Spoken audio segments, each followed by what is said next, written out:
Sobat Ilmuwan Muda, jumpa lagi bersama saya di channel kesayangan kita bersama, channel Ilmuwan Muda.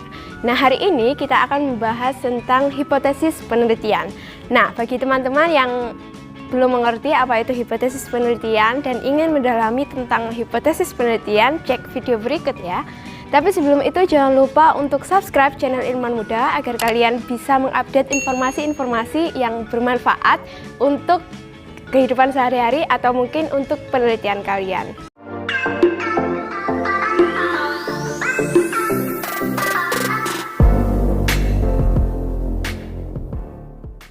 Hipotesis penelitian. Nah, apa sih itu hipotesis? Teman-teman tahu nggak? Hipotesis penelitian adalah apa ya kira-kira? Jadi, contohnya seperti kalau dalam kehidupan sehari-hari ketika teman-teman menonton televisi, menonton drama di televisi atau mungkin sinetron, pasti kan menebak-nebak nih apa sih yang terjadi selanjutnya pada peran utama atau mungkin apa yang dialami oleh peran utama di akhir cerita. Nah, biasanya kita memberi dugaan apa yang akan selanjutnya terjadi itu dengan mungkin dari beberapa film-film sebelumnya, maka cerita itu dapat kita tebak. Nah, dugaan-dugaan yang kita berikan di dalam film tersebut, nah itu juga dapat disebut dengan hipotesis. Jadi hipotesis adalah hipotesis berasal dari bahasa Yunani dari kata hypo yang berarti di bawah dan tesis yang berarti kebenaran yang ditegakkan.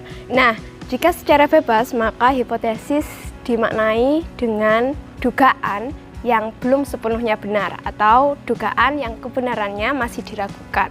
Nah, untuk membuktikan suatu hipotesis penelitian, biasanya peneliti melakukan percobaan atau penelitian untuk menguji dugaan tersebut. Sedangkan dugaan-dugaan yang terkumpul atau hipotesis-hipotesis yang terkumpul yang sudah teruji di dalam suatu percobaan itu akan menjadi sebuah teori ke depannya seperti itu. Nah, penyusunan hipotesis adalah suatu langkah yang penting dalam penelitian. Nah, biasanya hipotesis ini disusun setelah kita menemukan topik penelitian. Nah, topik penelitian itu sendiri biasanya merupakan hubungan antara dua variabel. Seperti contohnya misalnya hubungan antara intensitas penyiraman air dengan tinggi tumbuhan kacang hijau misalnya, atau mungkin juga dapat dilangsung seperti ini, intensitas penyiraman dan tinggi tumbuhan kacang hijau atau seperti itu. Nah, topik penelitian tersebut berupa pernyataan ya, atau mungkin topik penelitian juga dapat berupa pertanyaan seperti misalnya apakah intensitas penyiraman air berpengaruh pada tinggi itu aku lali judulnya. Atau topik penelitian juga dapat berupa pertanyaan seperti apakah ada hubungan antara intensitas penyiraman air dan tinggi tumbuhan kacang hijau, atau apakah intensitas penyiraman air mempengaruhi tinggi tumbuhan kacang hijau, seperti itu. Nah, selanjutnya setelah mengetahui topik penelitian, maka kita dapat menentukan hipotesisnya. Nah, langkah selanjutnya yaitu menyusun hipotesis. Hipotesis ini disusun harus sesuai dengan topik penelitian yang kita ambil. Nah, langkah-langkahnya adalah sebagai berikut. Biasanya hipotesis itu mengacu pada topik penelitian yang kita ambil. Seperti contohnya, jika kita mengambil topik penelitian tentang apakah intensitas penyiraman air memiliki pengaruh terhadap tinggi tumbuhan kacang hijau, maka hipotesisnya dapat kita pilih dari beberapa alternatif. Seperti yang pertama, yaitu intensitas penyiraman air berpengaruh pada tinggi tumbuhan kacang hijau. Misalnya seperti itu, alternatif yang pertama. Nah, tapi hipotesis ini masih kurang spesifik ya, karena hanya menyebutkan intensitas penyiraman air berpengaruh terhadap tinggi tumbuhan kacang hijau, tidak menyebutkan apa sih pengaruhnya seperti itu. Jadi hipotesisnya masih dirasa kurang spesifik. Nah, alternatif yang kedua yaitu peningkatan intensitas penyiraman air berpengaruh pada peningkatan tinggi tumbuhan kacang hijau. Nah, ini sudah lebih agak spesifik, tapi masih dirasa belum sespesifik itu, karena hipotesis harus dibuat secara spesifik tentang hasil penelitian kita atau mengacu pada topik penelitian yang kita ambil. Nah, alternatif yang ketiga yaitu semakin Nah, selanjutnya alternatif yang ketiga yaitu intensitas penyiraman air berhubungan positif terhadap tinggi tumbuhan kacang hijau. Nah, kalau di statistik kata berhubungan positif ini artinya adalah semakin tinggi intensitas penyiraman air, maka semakin tinggi pula kenaikan tinggi tumbuhan kacang hijau, seperti itu. Nah, hipotesis ini dirasa lebih spesifik daripada dua alternatif hipotesis yang tadi karena sudah disebutkan bagaimana pengaruh intensitas penyiraman air ini secara spesifiknya terhadap tinggi tumbuhan kacang hijau. Nah, seperti itu. Nah, itu tadi bagaimana cara untuk menyusun hipotesis. Selanjutnya kita akan berbicara bagaimana sih karakteristik hipotesis yang baik itu, bagaimana kita harus memilih hipotesis yang baik untuk penelitian kita gitu. Kalau misalnya teman-teman melakukan sebuah penelitian.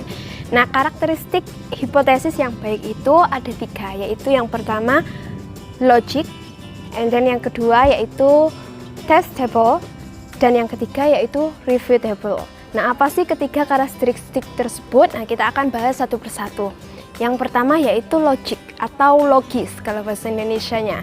Jadi hipotesis itu juga harus logis, harus ada dasarnya. Kita memiliki dugaan atau hipotesis itu harus memiliki dasarnya. Yaitu dasarnya apa sih kalau menyusun hipotesis itu? Yaitu dari penelitian sebelumnya atau mungkin kita lihat dari literatur.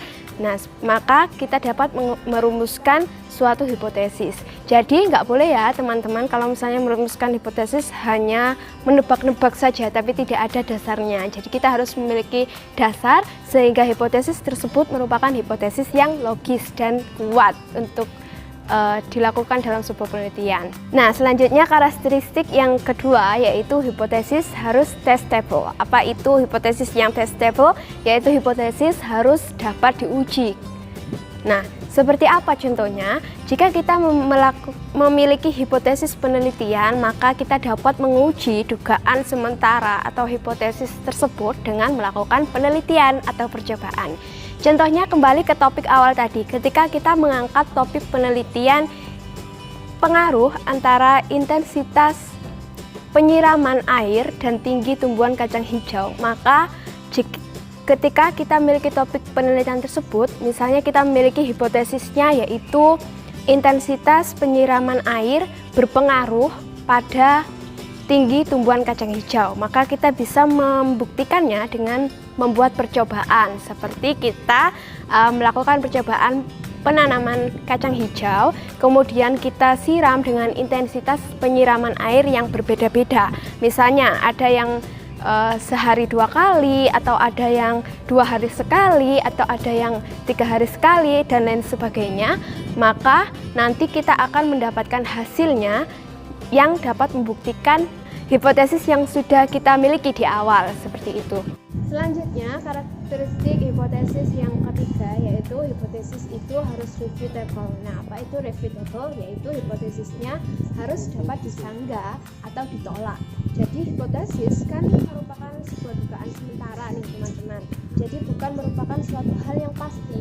Maka hipotesis tersebut harus dapat disanggah atau mungkin ditolak ketika dia tidak benar, tidak sesuai dengan hasil penelitian kita, seperti itu. Contohnya ketika kita mengangkat topik penelitian yang tadi, pengaruh antara intensitas penyiraman air dan tinggi tumbuhan kacang hijau, dan kita memiliki hipotesis bahwa intensitas penyiraman air berpengaruh pada tinggi tumbuhan kacang hijau. Nah, ketika kita telah memperoleh hasil penelitian dan hasil penelitian kita menunjukkan bahwa intensitas penyiraman air itu tidak berpengaruh pada tinggi tumbuhan kacang hijau, maka kita dapat membuat hipotesis yang tadi. Maka jika hasil penelitian kita ternyata intensitas penyiraman air tidak berpengaruh pada tinggi tumbuhan kacang hijau, maka hipotesis kita kan otomatis ditolak. Nah, seperti itu. Maka hipotesis yang kita buat tadi itu seperti contohnya intensitas penyiraman air berpengaruh pada tinggi tumbuhan kacang hijau itu juga bisa ditolak ketika hasil penelitian dengan kita tidak sesuai dengan hipotesis seperti itu. Nah, jadi itu tadi seputar hipotesis penelitian. Teman-teman sudah paham belum nih? Nah, semoga hipotesis penelitian yang sudah kita bicarakan tadi bermanfaat bagi teman-teman, khususnya yang sedang melakukan penelitian ya. Nah, untuk teman-teman yang masih belum mengerti apa itu hipotesis, bagaimana cara penyusunannya, dan bagaimana karakteristik hipotesis yang baik, nah teman-teman dapat memberikan komentar di kolom komentar atau share video ini ke teman-teman yang lain sebanyak-banyaknya agar video ini dapat lebih bermanfaat lagi. Terima kasih, salam dari kami, salam ilmuwan muda. 1, 2, 3. 1